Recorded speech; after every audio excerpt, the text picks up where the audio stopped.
These are the top 10 junglers in League of Legends history. Number 10.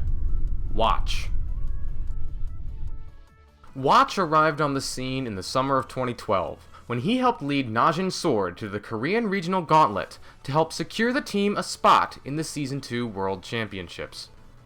Known as a dominating Skarner and Lee Sin player, Watch was the backbone of the Najin organization for over 3 years, and helped lead his teams to 3 consecutive World Championship appearances, something only a handful of players have ever done. With victories in Champions Winter 2012-2013, NLB Summer 2013, and the 2014 Korea Regional Finals, Watch has had great domestic and international success throughout his career, and despite his recent descent into China's Challenger League, there is no arguing that without him, Najin would not have been nearly as consistent or dominant as they were, and Watch was a huge reason they were so good for so long. Number 9. Meios.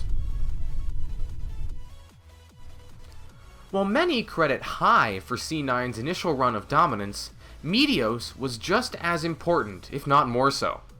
When Meios arrived on the scene in Season 3, he brought with him a playstyle focused on farming and counter-jungling rather than ganking. Often coming out of the jungle with 2 levels and 50 CS leads, Meios used his unique playstyle to dominate the rest of North America for consecutive splits, helping propel Cloud9 to back-to-back NALCS championships. Despite his success throughout Seasons 3 and 4, Meios has struggled in recent splits, showing extreme amounts of inconsistency when the meta favors ganking to farming and counter-jungling. With his disappointing 2015, it's hard to say where he truly ranks among the greatest of all time. However, should he perform well during his latest run on Cloud9, we might all be able to get a more clear image of where he truly sits. By himself, putting Cloud9 on his back, and the 4-4-2 Meios takes down the Nexus. Number 8. Loveling.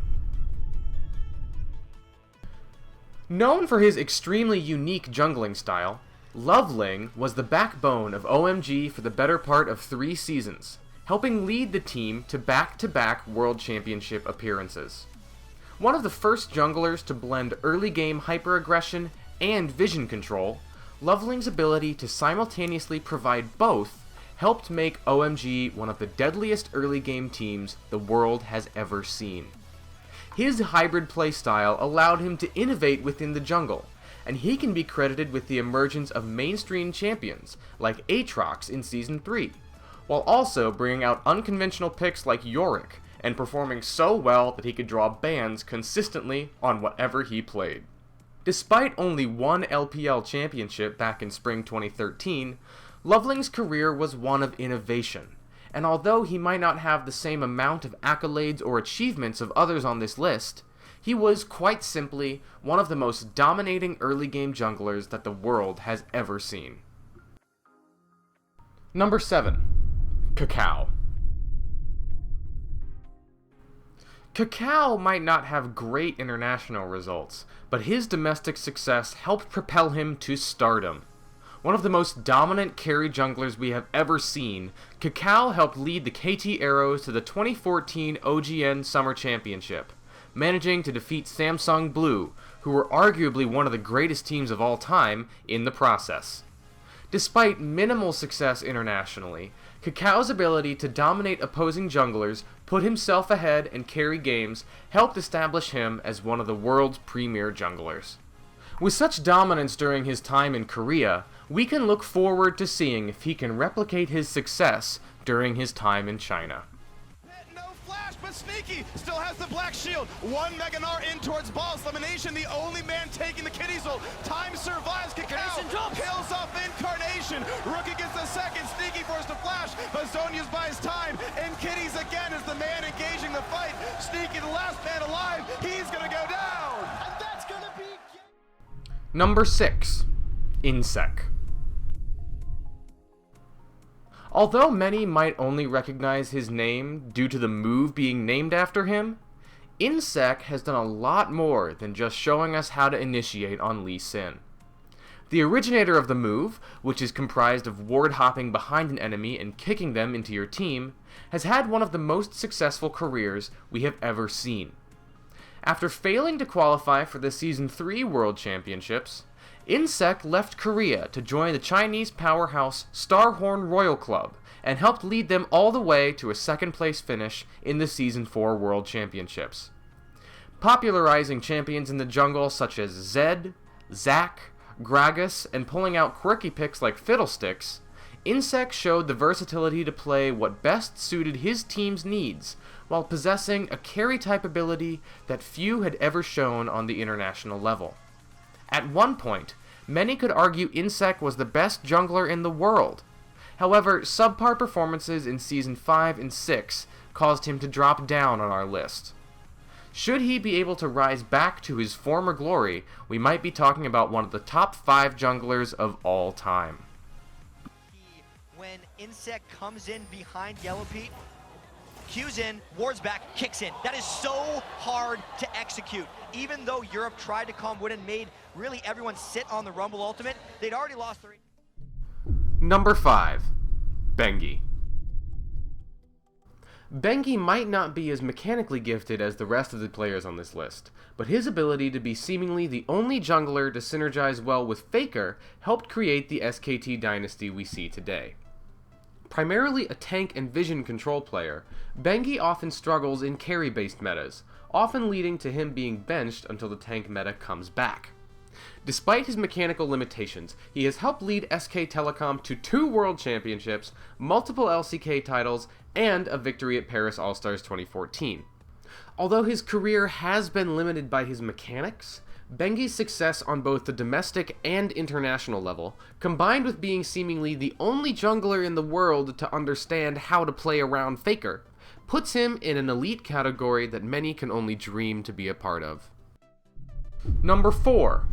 Diamondprox. Diamondprox forever changed the core idea of jungling, and when he debuted with Moscow 5 in 2011, the team quickly rose to the top with their fresh playstyle and ruthless jungler. During his run on M5, Diamondprox quickly gained attention for his ultra-aggressive early game and heavy emphasis on counter-jungling. At a time where neither concept was considered standard, Diamond played an in-your-face, high-pressure playstyle that allowed him to control the enemy jungler like a doll, often accumulating massive gold and experience leads by the end of the game. After a dominating 2 years with Moscow 5 and Gambit, Diamond started to decline in the summer of 2014, often being punished for over-aggression and being unable to pressure the map as he once had. With his brief resurgence in spring 2016, Diamondprox looks to be coming back into form. However, visa issues have forced him into North American Challenger, and it's quite the fall from grace for the man who, at one point, was the undisputed #1 jungler in the entire world. Number 3. Spirit. While his only domestic success in Korea came with a first-place finish in OGN Spring 2014, Spirit helped lead Samsung Blue to a semifinals appearance in the Season 4 World Championships, where they were ultimately swept by sister team White. Joining World Elite in 2015, Spirit helped lead the team to a first-place finish in IEM Season 9 Shenzhen, defeating Invictus Gaming and EDG 2-1. Famous for his aggressive fight playstyle and successful Nidalee and Lee Sin performances, Spirit is one of the few confident carry junglers who can pull off this playstyle at the highest level of professional play. At the young age of 19, Spirit still has a lot of time to rack up championships and trophies. Now playing for Fnatic in Europe, only time will tell if he truly can become the greatest of all time. Number 2. Clearlove. Clearlove could have made a strong case to be considered the greatest of all time. However, his inability to display the same dominance internationally as domestically made it impossible for him to be considered. But when you want to discuss domestic success, you talk about Clearlove. During his career, Clearlove has won 26 different events with World Elite and Edward Gaming. Out of his 26 first place finishes, only 6 of them have been at international events, with 4 of them coming at the end of 2012. The only notable international victories to his name are MSI 2015 and the legendary IPL 5. It's worth pointing out that historically he has struggled with early game map control, with some of his most successful champions being Hecarim, Kha'Zix, and Nunu. Many point to his farm-heavy playstyle as outdated and now exploitable by the world's best junglers, who turn up the pressure early and try to snowball the game before Clearlove can make his presence felt. This could explain his early international success in 2012, before junglers really adapted and understood how to play around this playstyle. Whatever the reason for his struggles internationally, Clearlove has had a massively successful career, just not successful enough for the top spot on this list.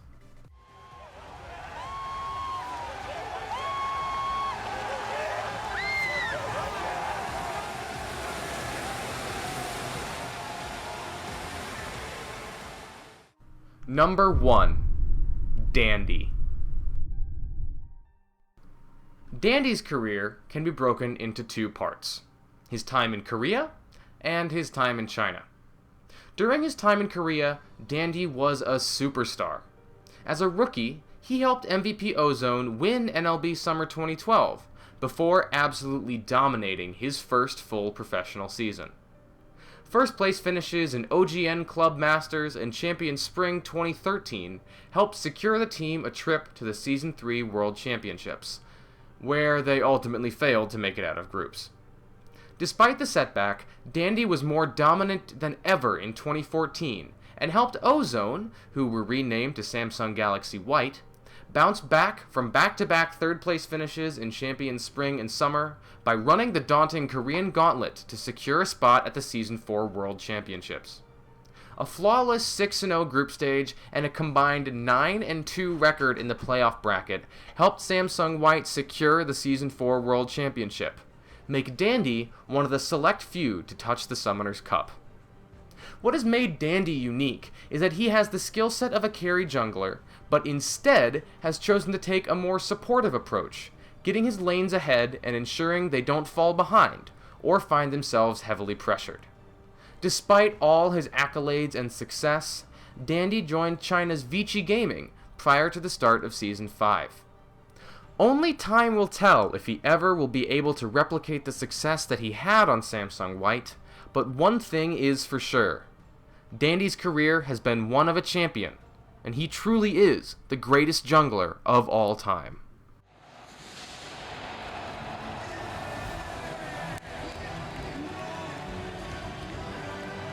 Just what an extraordinary world. Dandy just hailed as the best jungler in the world coming into this tournament, and he's proven it going through to the very end of the finals. Thanks for watching TNP Gaming's Top 10 Junglers in League of Legends History. Thumbs up if you liked this video, thumbs down if you didn't, and don't forget to like, comment, and subscribe to our channel.